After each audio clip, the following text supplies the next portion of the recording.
Suivez sur RDI pendant tous les Jeux Olympiques l'actualité, les résultats et les réactions des athlètes guyanais au JO 2021 dans le journal des JO de Tokyo présenté par Jérôme Guiteau. Du lundi au dimanche sur 105.1 tous les jours à partir de 11h et sur notre chaîne YouTube RDI. RDI, premier sur le sport. Bonjour, une matinée d'anthologie pour le sport français, notamment grâce à son sport collectif. Le basket qui revient de nulle part grâce à un contre de Batman Batum. Le volleyball qui se qualifie assez facilement contre l'Argentine alors qu'ils avaient perdu en poule en 5-7. Le handball qui se qualifie aussi facilement contre l'Égypte pour sa 4e finale d'affilée. On a le karaté qui offre première compétition, première médaille d'or pour Dacosta. Une matinée de dingue. On a aussi eu Kevin Mayer au décathlon qui a réussi à aller attraper une médaille d'argent malgré des douleurs dans le dos. Une matinée de folie. Si avec ça, on n'a pas de nouveaux licenciés dans les clubs de sport, on ne sait pas quoi faire.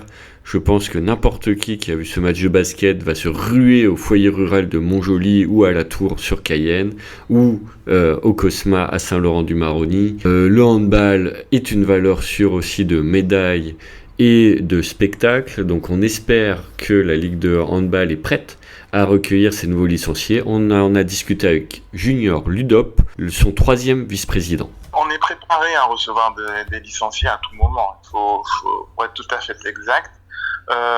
On se prépare effectivement là-dessus. On a fait un gros travail au niveau du développement. Bon, malheureusement, avec la crise sanitaire que nous subissons actuellement, nous ne voyons pas encore les résultats. Nous avons une petite baisse, mais nous avons espoir de pouvoir redémarrer la machine dès cette année si les conditions le permettent. On a vu apparaître du hand beach. Est-ce que ça, c'est pas une destination vers laquelle vous pouvez aller comme le volleyball ? De toute façon, c'est vers ce type d'activité. De toute façon, pour qu'on puisse développer l'activité handball, il faut diversifier.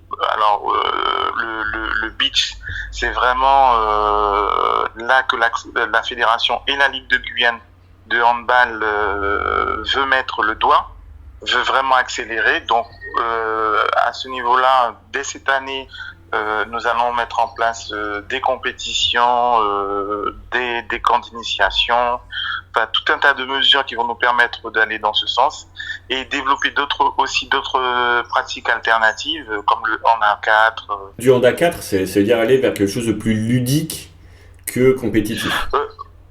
Oui, tout à fait. Alors le beach rentre dans cet état d'esprit-là. C'est de la compétition, mais ça a un côté plus fun. Vous voyez, d'ailleurs, la plupart des sports en salle maintenant s'y mettent. Je pense pas qu'on puisse faire du basket sur du sable et encore, mais voilà, vous voyez vers quoi, dans la pratique du sport, dépoussiérer un petit peu tout ça, le rendre un petit peu plus fun, quoique ça reste très sérieux, le rendre plus fun, aller vers un public plus jeune, vraiment dépoussiérer la pratique et diversifier les offres. Voilà vers quoi on veut tendre, nous, au niveau de la Ligue de Guyane de handball. Malheureusement, nous n'avons pas réussi à joindre d'athlètes guyanais au Japon. Leila Hurto est rentrée dans sa bulle. Elle commence sa journée à minuit 28 pour la Guyane, très précisément, en karaté, moins de 62 kilos. Les frères Mawem étaient en train de disputer la phase finale de leur combiné en escalade. Michael Mawem finit 5e. Son frère, je vous rappelle, a été blessé au tendon du biceps gauche et n'a pas pu disputer donc cette phase finale. Et nous avons aussi demandé à la Ligue d'athlétisme de nous répondre concernant la non-présence de Marvin René et d'Amaury Golitin dans le relais 4x100 mètres hier soir. Amaury Golitin a été jugé hors de forme et Marvin René nous avait expliqué qu'il avait quelques pépins physiques. Apparemment, ces pépins se sont aggravés dans les 24 heures après notre interview. Les choses sont pas très claires, on aurait bien aimé en savoir plus et on espère que la Ligue aura des réponses à nous apporter. Jean-Victor Castor, le président de la Ligue d'athlétisme, nous a promis de nous parler demain. Donc on attend avec impatience cette discussion.